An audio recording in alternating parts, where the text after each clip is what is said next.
तारीख में ना बहुत से फातिहीन गुजरे हैं। कुछ सिर्फ अपनी जंगों के लिए जाने जाते हैं, लेकिन कुछ ऐसे भी होते हैं जिन्हें दुश्मन भी इज्जत से याद करते हैं। सुल्तान सलाहुद्दीन एक ऐसे ही लीडर थे जिनका नाम जितना जंग से जुड़ा है उतना ही रहमदिली से भी। तो सवाल यही है कि आखिर सलाहुद्दीन की कहानी में ऐसा क्या खास था? वो कौन सी खूबियां थीं जिनकी वजह से एक जंगजू को उसके सबसे बड़े मुखालिफ भी इज्जत की निगाह से देखते थे? अच्छा, तो सलाहुद्दीन को ठीक से समझने के लिए चलें जरा 12वीं सदी में चलते हैं। एक ऐसा दौर जब सलीबी जंगों ने पूरी दुनिया में एक अजीब सी कशीदगी फैला रखी थी। सलाहुद्दीन पूरा नाम था अल मलिक अन नासिर सलाहुद्दीन यूसुफ इब्न अय्यूब। एक कुर्द फौजी खानदान से ताल्लुक रखते थे, लेकिन तारीख ने उन्हें एक आम सिपाही के तौर पर नहीं बल्कि अय्यूबी सल्तनत के बानी के तौर पर याद रखा।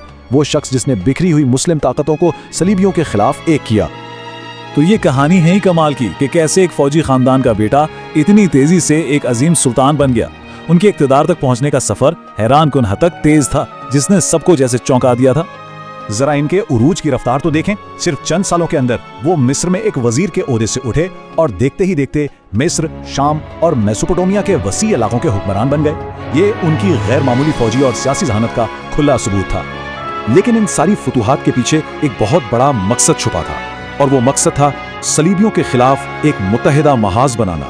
ये सिर्फ जमीन पर कब्जा करना नहीं था, बल्कि एक नजरिए के लिए सबको इकट्ठा करना था। और यही मकसद था जो उन्हें तारीख के उस मोड़ पर ले आया जिसने सब कुछ बदल दिया, यानी उनके सबसे बड़े कारनामे की तरफ, यरूशलेम की फतह। देखें, यरूशलेम तक पहुंचने का रास्ता सीधा नहीं था। इससे पहले एक बहुत बड़ी फैसलाकुन जंग लड़ी जानी थी। हत्तीन की जंग वो लम्हा था जहां सलाहुद्दीन ने सलीबी रियासतों की सारी फौजी ताकत को तोड़ के रख दिया, और उसी से यरूशलेम की फतेह का रास्ता बिल्कुल साफ हो गया। 88 साल, सोचें जरा, इतने लंबे अरसे तक यरूशलेम सलेबियों के कंट्रोल में रहा था।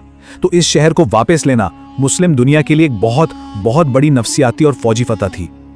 और बस यही वो मौका है जहां सलाहुद्दीन की मिरास बिल्कुल अलग हो जाती है।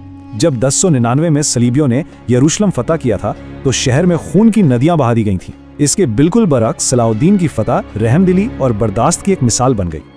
उन्होंने शहरियों को अपनी जान बचाने का मौका दिया, ईसाइयों के मुकद्दस तरीन मकामात की हिफाजत की गारंटी दी और अपनी फौज को लूट मार से सख्ती से रोक दिया। सच पूछें तो उस दौर के फातिहीन के लिए ये एक बिल्कुल ही गैर मामूली बात थी। अब यरूशलेम की शिकस्त की खबर जब यूरोप पहुंची तो वहां हलचल मच गई। जवाब में तीसरी सलीबी जंग शुरू हुई और अब सलाहुद्दीन का मुकाबला तारीख के एक और अजीम जंगजू से होने वाला था।